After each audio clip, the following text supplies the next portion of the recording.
ఏంటంటే ఎంతవరకు అవసరమో అంతే. నాకు రూ. 100 అవసరం. పాస్టర్ గారు రూ. 10 ఇచ్చి నేను సాయం చేశానంటే సరిపోయిద్దా? ఎంతివ్వాలి? నాకు 100 అవసరమైనప్పుడు నాకు 100 ఇవ్వాలి. సరి అయినటువంటి సహాయం.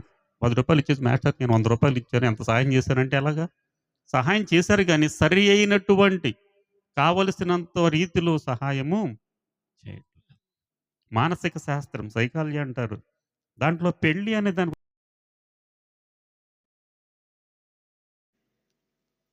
పెద్దోళ్ళ కంటే పిల్లలే ఎక్కువున్నారు. ఆళ్ళకేం అర్థం అవుద్ది? సరే. దాంట్లో ఉద్దేశ్యం ఏమిటంటే ఆర్థిక పరమైన, సామాజిక పరమైన, మానసిక పరమైన, శారీరక పరమైన, సాంఘిక పరమైన సర్దుబాటుయే మ్యారేజ్ అనన్నారు. ఏమన్నా అర్థమైందా? హ్మ్. ఆ! అది అనంత అర్థం చేసుకోవాల్సిన పనుంది. అది సామాజికంగా, శారీరకంగా, మానసికంగా, ఆర్థికంగా, సాంఘికంగా అన్నిటికి మించి మానసికంగా ఈ సర్దుబాటు చేసుకోవటమే వివాహం అనేటువంటిది. ఇది ఈ లోకం చెప్పినటువంటి మానసిక శాస్త్రం. బైబిల్ గ్రంథం ఏం చెప్తుంది అనంటే ఇవన్నీ చెప్పట్లేదు. ఇద్దరూ ఒకరికొకరు సహాయం చేసుకోవటం అంతే. దానికోసమే. అందుకనే ఆయన అంటున్నాడు, ప్రభువు రాసినటువంటి ఈ మాట ఏమిటంటే వివాహం యొక్క ఉద్దేశ్యం చాలా అత్యద్భుతమైనటువంటిది. మనకు తెలుసు మనందరికీ. 13వ అధ్యాయం 4వ వచనంలో మనం చూస్తాం హెబ్రీ పత్రికలో గదా! అది తీయాల్సిన పనేం లేదు. మన కంఠస్థమే అది ఫస్ట్. అది చదవం. వివాహం అన్ని విషయాల్లో మరి అలాంటి ఘనమైనటువంటి వివాహము, ప్రభువు జరిగించినటువంటి వివాహము, ఒక్కొక్క రోజు గడుస్తూ ఉందంటే ప్రభువు కృప వారి మీద ఉంది అన్న విషయం అర్థం చేసుకుందాం మనం. ఒక సంవత్సరం రోజు వెంబడి రోజు, వారం వెంబడి వారం, నెల వెంబడి నెల, సంవత్సరం వెంబడి సంవత్సరం ఈ వ్యవస్థలో మనం ఉన్నామనంటే ప్రభువు తయారు చేసినటువంటి, ప్రభు ఏర్పాటు చేసినటువంటి ఆ యొక్క వ్యవస్థలో మనం ముందుకు సాగుతున్నామంటే, మరొక సంవత్సరం వెళుతున్నామంటే, అది కేవలము దేవుని కృప అన్నటువంటి విషయం మనం జ్ఞాపకం చేసుకుందాం. అందుకే అంటున్నాడు, సాటి అయిన సహాయమును వానికి నేను చేయుదును అనుకొని, వారిద్దరిని కూడా ఇక మనం ఎఫెసీ పత్రికలో చూస్తాం. పూర్వమందు ఆయన పురుషునిగాను, స్త్రీనిగాను చేసి ఉన్నాడు. కనుక వారిరువురిని జతపరిచి ఒక కుటుంబముగా చేయాలనుకున్నాడు. కాబట్టి ఒక్కొక్క మాట అర్థం చేసుకోవడానికి ప్రయత్నం చేద్దాం. ఇది దేవుని యొక్క ఏర్పాటు మాత్రమే కాదు. ఈ ఏర్పాటులో కొనసాగాలి అన్నది దేవుని యొక్క ఉద్దేశ్యం. మనిషికి ఏమి అవసరము అనంటే సాటి అయినటువంటి సహాయం అవసరం. ఆదాముకి ఆహారం లేదా? నిద్రపోవడానికి మంచి తోట లేదా? అన్నీ ఉన్నాయి. బోలెడన్ని జంతువులున్నాయి. బోలెడన్ని పక్షులున్నాయి. సమస్తము ఉన్నాయి. ఏమి లేదు? సాటి అయిన సహాయమే లేదు. కేవలం భోజనం అదొక్కటే కాదు. ఆ విషయం దేవునికి తెలుసు. అందుకనే దేవుడు ఏర్పాటు చేసినటువంటి విషయం. సరి అయినటువంటి సహాయమును నేను చేయుదును అనుకోని వారిరువురిని కలిపి ఒక కుటుంబంగా చేసింది. మీరనుకుంటున్నారు గదా! పెళ్లి రోజు చేయాల్సిన ప్రసంగం ఏంటి ఇప్పుడు చేస్తున్నాడని. ఇవన్నీ కొద్ది మాటలు ఇంట్రడక్షన్ చెప్పిన తర్వాత చూద్దాం మన యానివర్సరీ గురించి. కాబట్టి దేవుని యొక్క ఉద్దేశ్యము సాటి అయిన సహాయం కోసం ఇద్దరు కనుక అండర్‌స్టాండింగ్‌తో ఉన్నప్పుడు జీవితకాలము అలాగే ప్రభువులో కొనసాగేటువంటి అవకాశం ఉంది. మీకు తెలుసు సంవత్సరాలు గడిచేటువంటి కొద్దిగా వివాహ వ్యవస్థ సరిగా ఉండకపోవటానికి గల కారణం ఏమిటి అనంటే, దాని యొక్క ఏర్పాటు దేవుని యొక్క చిత్తాన్ని గ్రహించలేకపోవటమే.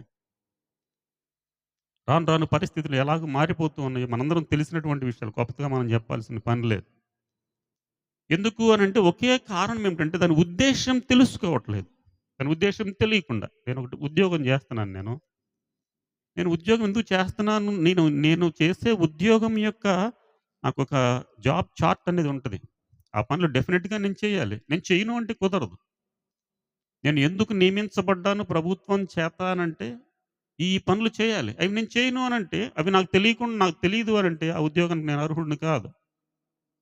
కాబట్టి వివాహ వ్యవస్థ అనేటువంటిది దేవుడు ఏర్పాటు చేసింది ఎందుకు అంటే, ఒకరికి ఒకరికి సహాయం చేసుకుంటూ ఒక కుటుంబముగా కట్టబడటం.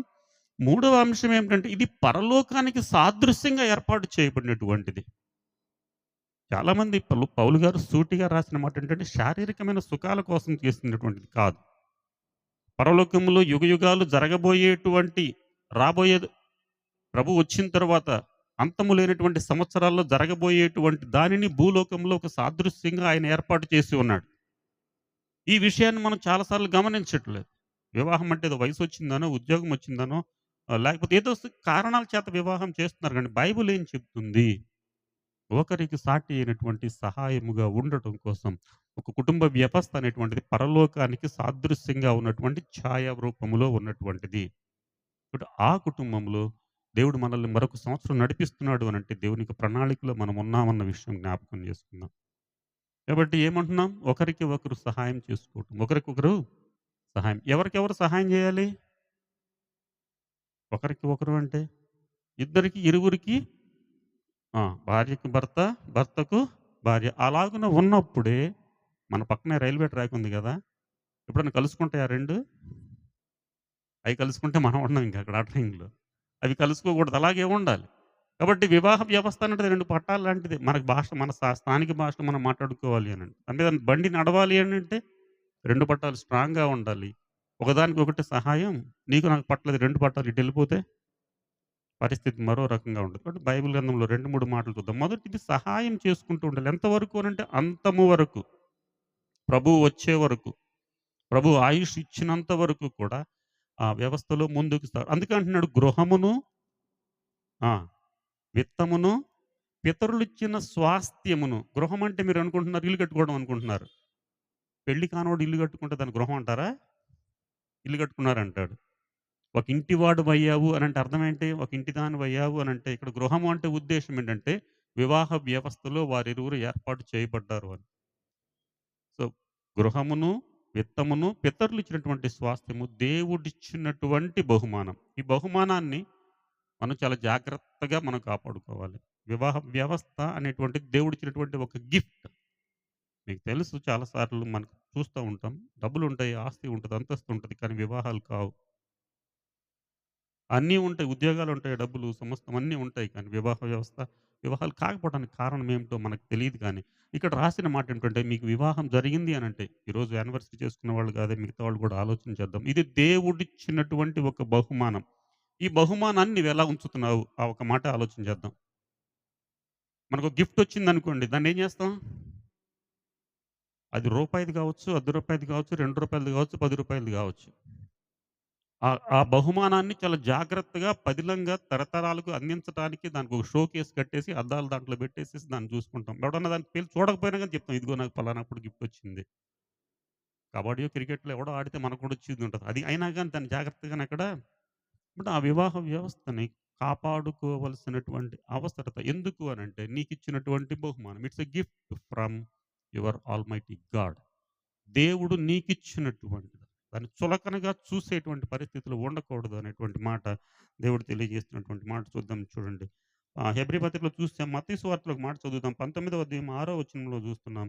19వ అధ్యాయం 6వ వచనంలో మనకు గుర్తున్న మాటలే 2, 3 మీ దృష్టికి తీసుకొస్తాను చూడండి.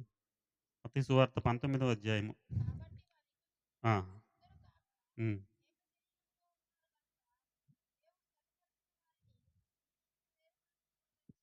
ఇక్కడ మనం ఆలోచించేద్దాం. ప్రభు చెప్పినటువంటి మాట ఏమిటంటే, మనందరికి ప్రతిసారి మనం క్రిస్టియన్ మ్యారేజ్‌కెళ్ళినప్పుడు ఇవన్నీ చదివి వినిపిస్తూనే ఉండేటువంటివే. ఈరోజు మరో రకంగా ఆలోచన చేద్దాం.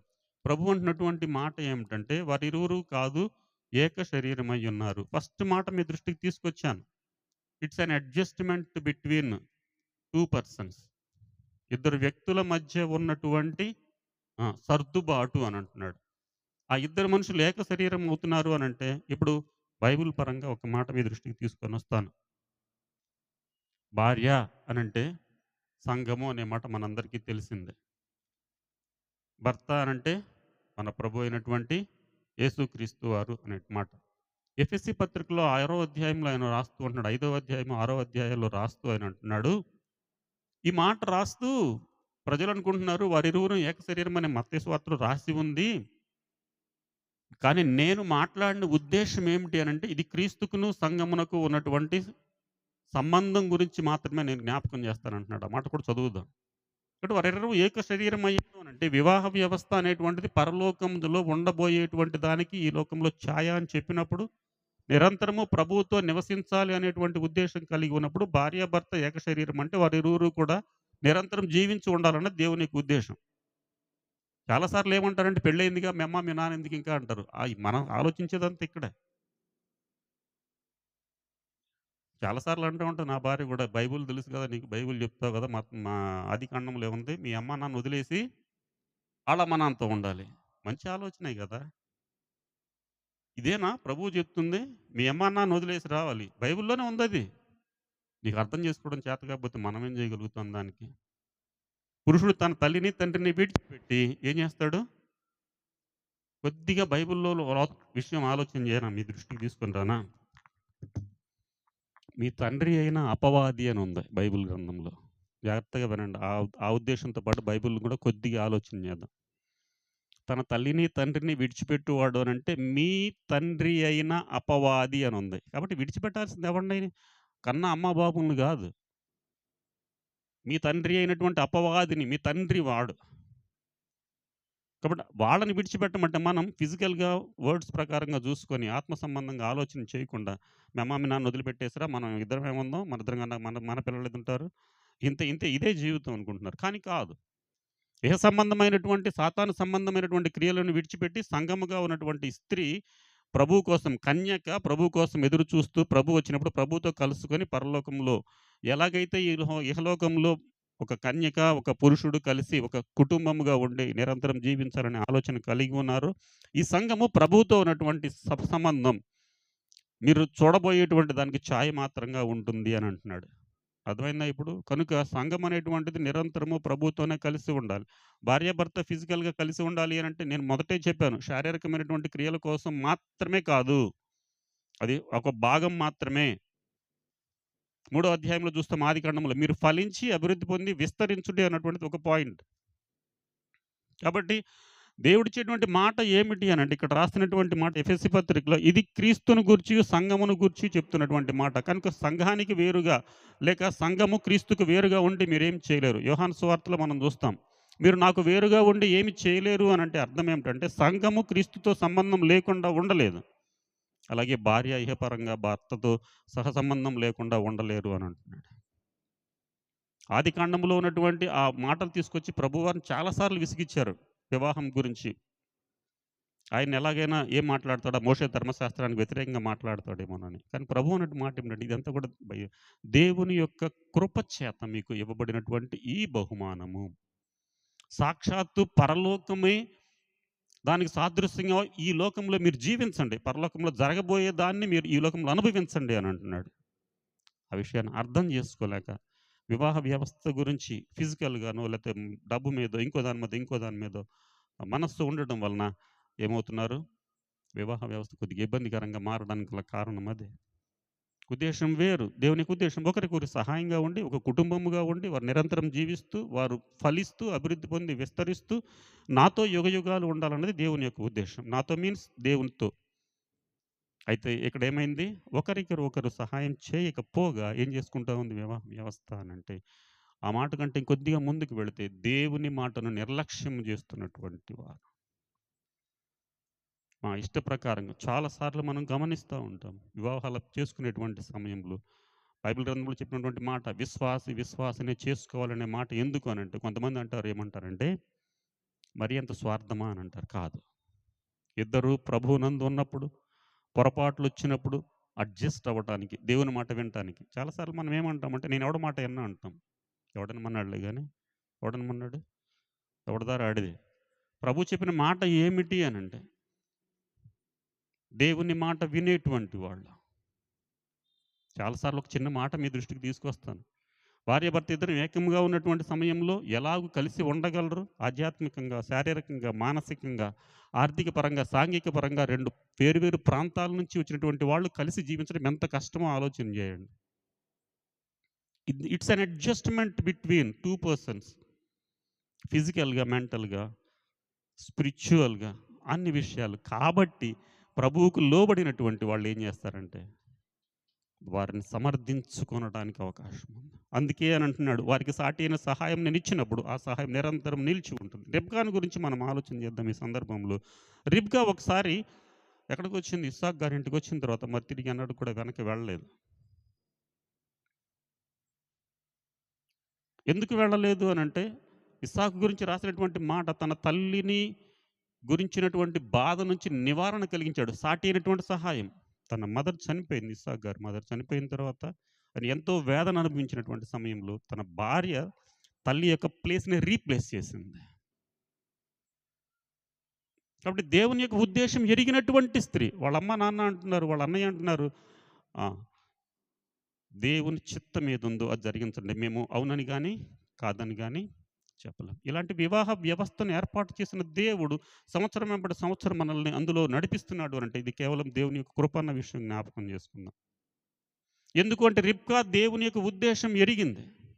ఎరిగి వాళ్ళ తల్లిదండ్రులు ఎరిగారు. మాకిష్టం, నీ ఇష్టం అనేటువంటిది లేదు. ఈరోజు మనం చూస్తాం సంసోన్ని నా ఇష్టం. సంసోన్ అంటున్నాడు నాకిష్టమైంది కనుక అంటున్నాడు. కానీ ఈమె అలా అనట్లేదు. రిబ్కా అమ్మాయి నువ్వెళ్తావా? ప్రభు ఏం చెప్తే. వాళ్ళ నాన్నగారిని అడుగుతున్నాడు ఎలీయెజర్ అయ్యా పంపించమంటారా?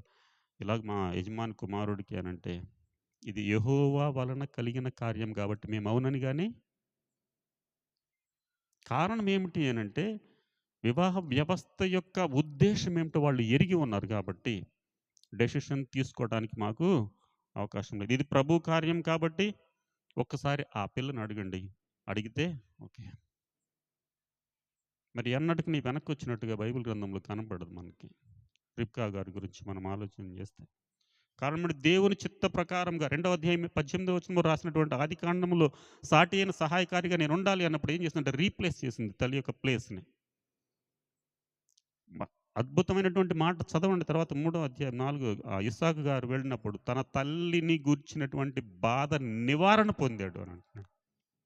ఇలా ఉంటే కుటుంబ వ్యవస్థ ఎంత మంచిగా ఉంటదో ఆలోచన చేద్దాం. ప్రభు అంటున్న మాట ఏమిటి అనంటే ఇలాంటి కుటుంబము అనేటువంటిది పరలోకానికి సాదృశ్యంగా ఉండాలి అనేటువంటి మాటను జ్ఞాపకం చేస్తూ ఉన్నాడు. కొరింథీయులకు రాసినటువంటి మొదటి పత్రిక 7వ అధ్యాయము. 7వ అధ్యాయం ఒక మాట మీ దృష్టికి సాటి అయిన సహాయము ఇద్దరు చేసుకోవడానికి ఇచ్చాడు దేవుడు. అది గుర్తెరగాలి అనేటువంటి మాట. రెండవ మాట చూస్తాం కొరింథీయులకు రాసినటువంటి మొదటి పత్రిక 7వ అధ్యాయం 3వ వచనం. హ్మ్. హ్మ్. సెకండ్ పాయింట్ ఏంటంటే ప్రాపర్టీస్ ధర్మాలు. పెళ్లి చేసుకున్న తర్వాత ఏ బాధ్యత లేదంటే ఎట్లా? ఎవరి పని వాళ్ళు చేయాలి. భార్యగా చాలా సార్లు మేము బయటికెళ్ళినప్పుడు ప్రీ మ్యారిటల్ కౌన్సెలింగ్ అనేటువంటి ఒక క్లాస్ తీసుకుంటాను నేను. వివాహం చేసుకోబోయేటువంటి క్రైస్తవ బిడ్డలు, యవ్వన బిడ్డలకు క్లాస్ చెప్తాం. వివాహం అయిన తర్వాత ఎట్లాగా అని. ఇవన్నీ ఏమి తెలియకుండా చేసుకొని ఇబ్బంది పడకుండా ఉండడానికి. అక్కడ చెప్పేటువంటి మాట ఏమిటంటే నిన్నటి వరకు నువ్వేంటంటే ఒక ఒక అమ్మకి ఒక మమ్మీ, డ్యాడీకి ఒక కూతురువి. నువ్వు ఒక మమ్మీ, డ్యాడీకి ఒక కొడుకువి. రేపటి నుంచి నీ ధర్మం ఏంటో నువ్వు తెలుసుకోవాలి అక్కడ. మా అమ్మాయి 12 దాకా ఎలాగోదు. ఉంచుకో ఇంట్లోనే. ప్రశాంతంగా జీవితకాలం. ఇక్కడ వచ్చిన తర్వాత నువ్వేమవుతున్నావు అంటే నువ్వు ఒక యు ఆర్ బికమింగ్. నువ్వు కాబోయేటువంటి తల్లివి. కాబట్టి నీ ధర్మం అనేటువంటిది నువ్వు పాటించాలి. అది పాటించడానికి అవకాశం లేకుండానే. ఈ మధ్యలో ఒక ఆమె ఉంది. 18 సంవత్సరాల లోపు అమ్మాయికి పెళ్లి చేస్తుంటే వెళ్ళిపోయి గబగబా వాళ్ళ ఇంటికెళ్ళిపోయి, "అమ్మాయి నువ్వు పెళ్లి చేసుకోబాక" అని అంటుంది. పాపం వాళ్ళ తల్లిదండ్రులకు అర్థం కాలేదు. ఈ అమ్మాయి ఏం చెప్తుంది. పెళ్ళైన ఆమె జీవితంలో కొన్ని కష్టాలున్నాయి. అందుకని నేను పడే కష్టం ఆ పిల్ల పడకూడదనంటే వాళ్ళు అనుకుంటున్నారు ఎక్కడ పెళ్లి చెడగొట్టిద్దో, నీకున్న జీవితం ఎదవ జీవితం నీకు అర్థం కాలా, పెళ్లి ఎలా చేసుకోవాలి ఏంటనేది. పెళ్లి చేసేవాళ్ళని నేను తర్వాత చూసిన తర్వాత అమ్మా నీకు దండం పెడతాను. అటువంటి పనులు చేయమాకండి. నీకు అర్థం కాలా పెళ్ళి అంటే ఏంటో, నీ జీవితంలో జరిగింది ఇంకోళ్ళ జీవితంలో జరుగుతుంది అలా చెప్తున్నావు నువ్వు. నేను పడిన కష్టం కాదు సుమా. దేవుడు అంటున్నాడు నీ ధర్మము నువ్వు పాటించాలి. ఋతు గ్రంథంలో మనం చూస్తాం అన్నమాట. భార్యగా నీ విధులు నీవు నిర్వర్తించినప్పుడు వివాహము సంపన్నమైపోతుంది అది. భర్తగా నీ బాధ్యతలను నెరవేర్చాలి. మనకు హక్కులే తెలుసు. ఆస్తి హక్కు, స్వాతంత్రం మాట్లాడే హక్కు. అందరూ చదువుకున్న వాళ్ళే కాబట్టి చెప్తున్నాను. ఆదేశిక సూత్రాలు చెప్పండి ఒక 2, 3 అవి కూడా ఉన్నాయా అని అడుగుతారు ఇప్పుడు. ఆదేశిక సూత్రాలు పాటించిన వాడికే హక్కులుంటాయి. అవి ఎవరికీ తెలీదు. మనకు తెలిసిన 7 హక్కులున్నాయి. ఆస్తి హక్కు, అదంటర్ నుంచి వచ్చే ఒక హక్కు, స్వతంత్రంగా మాట్లాడే హక్కు, ఏ మతమైన అనుసరించేటువంటి హక్కు ఇది తెలుసు. ఎవరికి హక్కులుంటాయి అనంటే ధర్మాన్ని నిర్వర్తించే ఆదేశిక సూత్రాలు మనకుంటాయి. కాబట్టి ప్రభు అంటున్న మాట ఏమిటంటే మీరు సాటి అయిన సహాయంతో పాటుగా మీరు చేయాల్సింది మీ ధర్మమును మీరు నిర్వర్తించండి. భార్య యొక్క ధర్మం ఏంటో భార్య నిర్వర్తించాలి. భర్త యొక్క ధర్మం. ప్రీ మ్యారిటల్ కౌన్సిలింగ్ అదే చెప్తూ ఉంటాను. ఏం చెప్తాను అనంటే నాయనా నువ్వు నిన్నటిదాకా ఒక యంగ్‌స్టర్ బోలెడంత సంపాదిస్తున్నావు. నువ్వు కూడా ఒక మంచి అమ్మాయివి. మీ ఇంట్లో 12 దాకా పడుకుంటావు, 1 గంట దాకా పడుకుంటావు, 2 దాకా పడుకుంటావు. ఇబ్బంది లేదు. కానీ నువ్వు ఒక ఇంట్లోకెళ్ళినప్పుడు you are supposed to adjust with that family. నువ్వు తప్పనిసరిగా ఆ కుటుంబం 5కి లేచేవాళ్ళున్నారు. లెగాల్సిన పని లేదు. ఆ కుటుంబంలో అలవాట్లను నువ్వు నేర్చుకోవాల్సిన అవసరం. అందుకని ధర్మాలను నీవు చేయాలి. భార్యగా నీ ధర్మం నిర్వర్తించాలి. భర్తగా నువ్వు నిర్వర్తించినప్పుడు దేవుడు ఆ కుటుంబాన్ని కొనసాగిస్తూ సంవత్సరం వెంబడి సంవత్సరం ఆశీర్వదిస్తాను అని అంటున్నాడు. నేనేం ధర్మం నిర్వర్తించను, నాకు సంబంధం లేదు అని అనటానికి అవకాశం లేదు. ఎందుకు అనంటే వివాహ వ్యవస్థను 2:18లో నిర్వర్తించి ఒకరికి ఒకరు సహాయం చేసుకొనుటకు ఆ తదుపరి రెండవ మాట మీ దృష్టికి తీసుకొస్తున్నాను. ఎవరి ధర్మములు వాళ్ళు నిర్వర్తించుటకు. మనకు తెలుసు భార్య అయితే ఏం చేయాలి చెప్పండి? మీ అందరూ పెద్దవాళ్ళు కాబట్టి భార్య ఏం చేయాలి?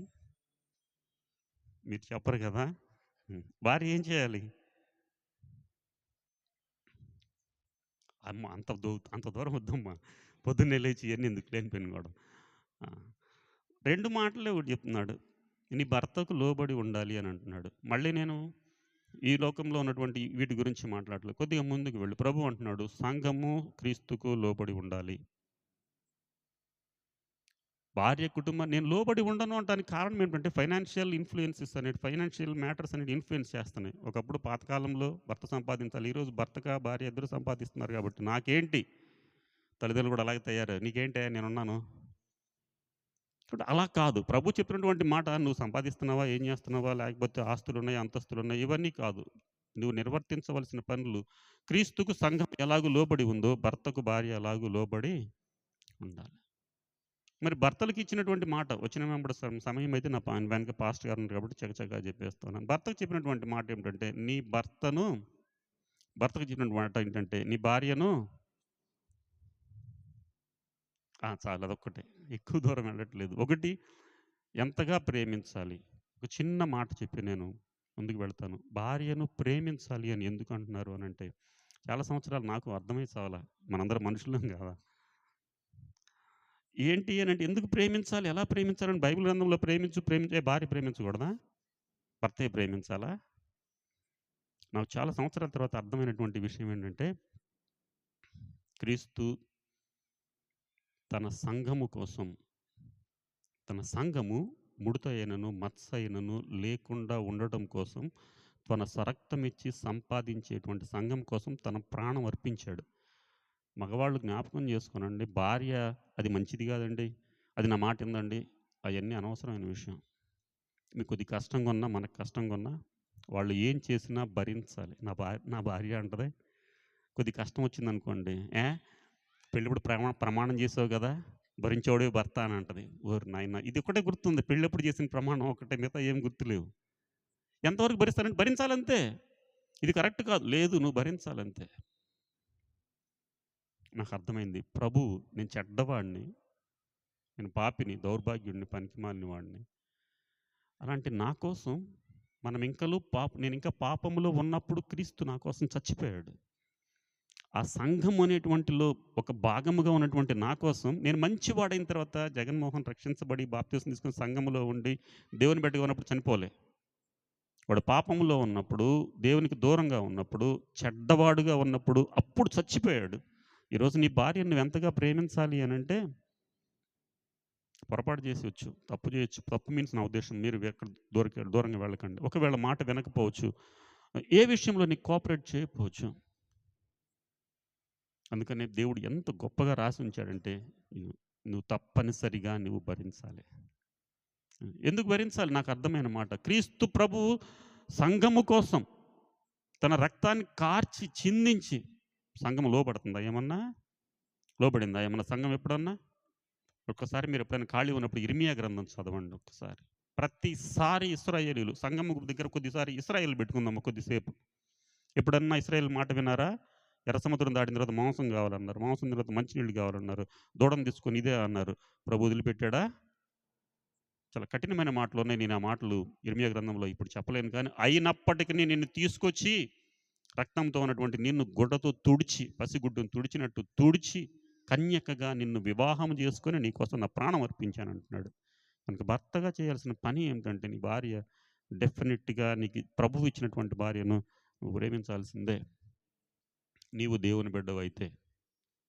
నేను క్రీస్తు ప్రభువుని నమ్ముకున్నాను అంటే బైబిల్ గ్రంథం చెప్తుంది. క్రీస్తు తన స్వరక్తం ఇచ్చి సంపాదించిన సంఘము కొరకు తన పవిత్రమైన, నిర్దోషమైన, నిష్కల్మషమైన పావన రక్తమును కార్చి సంఘాన్ని రక్షించుకున్నాడు.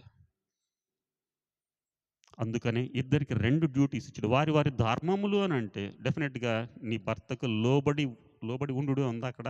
లోబడి ఉండునట్లు చూచుకొనుడి. చక్కని భాష బైబిల్ గ్రంథంలో మనకు అర్థమయ్యే భాషలో రాయబడి ఉంది. కాబట్టి ఇలాంటి కుటుంబాలను దేవుడు ఆశీర్వదిస్తాను అని అంటున్నాడు. ఎక్కడైతే భర్త తన భార్య సమస్తమును భరించేవాడు భర్త కదా! నాకెందుకు నవ్వొస్తదంటే మా ఇంట్లో ఎప్పుడైనా గొడవలైనప్పుడు ఇదే అంటది. ఆ మాత్రం భరించలేవా? భరిస్తానని ప్రమాణం చేసావుగా! భరించలేనివాడు ఎందుకు పెళ్లి చేసుకున్నావు? కాబట్టి ఏం చేయాలప్పుడు? నోరు మూసుకొని బయటికెళ్ళిపోవాలి అంతే. కొద్దిసేపు ఉన్న తర్వాత అప్పుడు అర్థమైద్ది. యెస్, నేను అనుకుంటాను. నేను మంచోడినైతే కదా! ప్రభువు నా కోసం నేను చెడ్డోడినైనప్పుడే నా ప్రభువు నన్ను ప్రేమించాడు కాబట్టి నేను నా జీవితకాలం నా భార్యని అలా ప్రేమిస్తే ఏమంటారో తెలుసా? తెలుసుగా మీకు? చేతగానోడమ్మాడు పెళ్ళాన్ని లైన్‌లో పెట్టుకోలేడు. ఎక్కడ పెట్టలేడు? సరే అన్నీ మనకు అనవసరమైన విషయం. జీవితకాలం తోడుండేది ఆళ్ళే. ఈరోజు మాట అంటారు. నన్ను కనపడినప్పుడు మాట అంటారు. పక్కెళ్ళిపోయినాక ఏమన్నా నన్ను గురించి గుర్తొస్తదా మీకేమన్నా? అవును, నా జీవితకాలం నా పక్కనే ఉండాలి కాబట్టి ప్రభు ఇచ్చిన ఆయుష్కాలం. ప్రభు అంటున్నారు రెండవ మాట మనం చూస్తున్నాం. వారి ధర్మములు వాళ్ళు పాటించవలసిన అవసరం ఉంది. చివరి మాట చెప్పి నేను చాలా త్వరగా స్టార్ట్ చేస్తే బాగుండేదేమో. సరే చూద్దాం, చూడండి. కీర్తన 128 అధ్యాయం. ఇలాంటి కుటుంబం ఎలా ఉంటుందో ఒక మాట చదివి నేను పాస్టర్ గారికి ఇచ్చేస్తాను. 128 అధ్యాయం తీయండి ఒకసారి. కీర్తనల గ్రంథం. మొదటి పాయింట్ ఒకరికొకరు సహాయం చేసుకోవటం. రెండవ పాయింట్ వారి వారి ధర్మాలు నిర్వర్తించుకోవడం. భార్య ఏం చేయాలి? తన భర్తకు లోబడి ఉండునట్లుగా చూసుకోవాలి. భర్త ఏం చేయాలి? ఎంతవరకు అనంటే క్రీస్తు ప్రభు శిలువ మరణం పొందునంతగా అంటే రైట్. మూడో మాటతో 128 అధ్యాయంలో 2 మాటలు చదివేసేద్దాం. చూడండి 128 మొదటి నుంచి చదవమ్మా ఒకసారి. ఆ! హ్మ్. హ్మ్. హ్మ్. హ్మ్. చాలమ్మా. ఇందాక చదివాం మనం. భార్య దొరికిన వానికి ఏం కలుగునన్నారు? అదే ఈ మేలు. సామెతలో చదువుకున్నాం మనం. నిశ్చయముగా నీ చేతుల కష్టార్జితం. ఎవరో సుమా 2 మాటలు, మొదటి 2 మాటలు ఆదికాండంలో చెప్పిన మాట ఏంటది? సాటి అయినటువంటి సహాయకారులుగా ఉన్నటువంటి కుటుంబము. రెండవది వారి వారి ధర్మాలు నిర్వర్తించేటువంటి కుటుంబానికి సంబంధించిన మాటలు. వారి కోసం రాయబడినటువంటి మాటలు. చదువమ్మా. రెండవ వచనం. మొదటి వచనం చూడు. ఆయన త్రోవల యందు నడుచువారందరూ అంటే కుటుంబ వ్యవస్థలో ఉండాల్సింది కుటుంబ ధర్మాన్ని పాటించాలి. రెండవది కుటుంబంలో సాటి అయినటువంటి సహాయము ఇరువురికి చేసుకున్నటువంటి కుటుంబము ఇలాగూ దీవించబడుతుంది అని అంటున్నాడు. చాలాసార్లు మనం చదువుకున్నాను దీవించట్లేదు అని అంటే ఒకసారి పరిశీలన చేసుకుందాం. మేము ఇంకా భార్యను పూర్తిగా ఒకవేళ ప్రేమించట్లేదేమో, భర్తకు పూర్తిగా లోబడి ఉండటం లేదేమో, రెక్టిఫై చేసుకోవడం, పరీక్ష చేసుకోవడానికి అలాంటి వారికి ఇచ్చేటువంటి దీవెన గురించి మాట్లాడుతున్నాడు. చూడండి రెండవ వచనం చదువు. నిశ్చయముగా నీవు నీ చేతుల కష్టార్జితము అనుభవించేదువు. చదువమ్మా. నీవు ధన్యుడవు, నీకు మేలు కలుగును. చాలమ్మా. ఏంటి అలా ఉండాలి? ద్రాక్షవల్లి గురించి ఒక మాట చెప్తాను. మీ అందరికీ తెలుసు కదా! చెట్లు గురించి మాకంటే మీకే ఎక్కువ తెలుసు ఆడవాళ్ళకి. వర్షాలు పడినాయంటే మొన్న హైదరాబాద్ ఎళ్లి వేరే వాళ్ళ ఇంట్లో ఉంటే అక్కడ మందారం చెట్టు కనపడింది. ఏవండీ తీసుకెళ్దామా అంటుంది. ఎక్కడ హైదరాబాద్? మందార చెట్లు మా పిడుగురాళ్ళలో లేవా? విజయవాడలో లేవా? పిచ్చ ఇంకంతే. అనకూడదులే లేదుగా ఇక్కడ పర్లేదు. ఆ! ఎక్కడ కనపడితే అక్కడ చెట్లు తీసుకురమ్మంటది. ఉన్న లగేజ్ తీసుకెళ్ళి సావుకొచ్చింది నాకు. వెనకాల మేమే కదా మూటలు మోసేది. మొత్తం లాక్కుంటా వస్తాను. సరే వద్దు అక్కడ ఉండే నువ్వన్నీ మొహమాటం నీకు అడుగు, నేను అడగనా అంది. వద్దు నీకు దండం పెడతాను. మా ఫ్రెండ్ ఇంటికెళ్ళాను నేను. సరే. కాబట్టి ఏంటంటే ద్రాక్ష మొక్కల గురించి వచ్చింది ఇదంతా గూడా. ద్రాక్షవల్లి ఏంటి అనంటే ఒక కొమ్మని ఇరిస్తే అది మళ్ళీ ఇంకో కొమ్మ అది ఇంకొక చెట్టు అయిపోద్ది. చదువుకునే మన 8th, 9th పిల్లలున్నారా? అంటు తొక్కడం, అంటు కట్టడం అంటారు గదా! అలా తొక్కాల్సిన అవసరం లేకుండానే వాటిని విరిచి తీసుకెళ్ళి అక్కడ పెట్టుకుంటే మళ్ళీ ఫలించేటువంటి ద్రాక్షవల్లి. మనకు తెలుసు చెట్లు వేయాలి, పంట వేయాలంటే విత్తనాలు కావాలి మనకి. దీనికి అవసరం లేదు. అదే వెళ్ళిపోతూ ఉంటది అలాగా కొమ్మ. నేను మా స్కూల్ ఇంతకుముందు పనిచేసిన స్కూల్ వెనకాలే ఇంట్లో వాళ్ళు పండించారు ద్రాక్ష. నేను దాన్ని రోజు చూస్తూ ఉండేవాడిని. ఎంత మంచిగా ఉంటుందంటే దాని అర్థం ఏమిటంటే ఒకసారి ఫలించేలా ఆగిపోదు. దాని కొమ్మల్ని పెంచుకుంటూ వెళుతుంది. ఒకవేళ కొమ్మని ఇరిస్తే అది మళ్ళీ ఇంకో చెట్టుగా తయారైపోతుంది.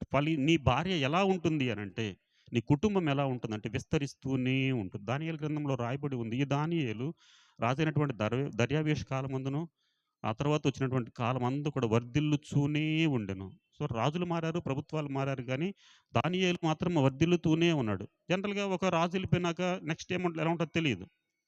కారణం ఏమిటి అనంటే, ఇది ఫలించు నీ లోగిటి నీ భార్య ఫలించు ద్రాక్షావల్లి వలె ఉండును. ఎప్పుడు అనంటే, ఈ 2 ధర్మాలు. వివాహ ధర్మం అనుసరించినప్పుడు, 2 వివాహములో సహకారులుగా ఉన్నప్పుడు. ఇంకా ఒక మాటలో చెప్పాలంటే, దేవుని చిత్తమైనటువంటి ఏర్పాటులో ఉన్నటువంటి సమయం. కింద చదువమ్మా ఒకసారి. దాని కింద. నీ లోగిటి నీ భార్య ఫలించు ద్రాక్షావల్లి వలె ఉండును. అర్థమైంది కదమ్మా! నెక్స్ట్ ఆ! హ్మ్. చాలు. చాలు. ఒలీవ మొక్కల గురించి మనం ఒకసారి ధ్యానం చేసాం మన మందిరంలో. ఒలీవ మొక్కలకు చాలా లక్షణాలున్నాయి. ఒకటో, రెండో చెప్తాను. ఒకటి నిటారుగా పెరుగుతాయి అవి. రెండోది చాలా లోపలికి వెళతాయి వాటి వేర్లు.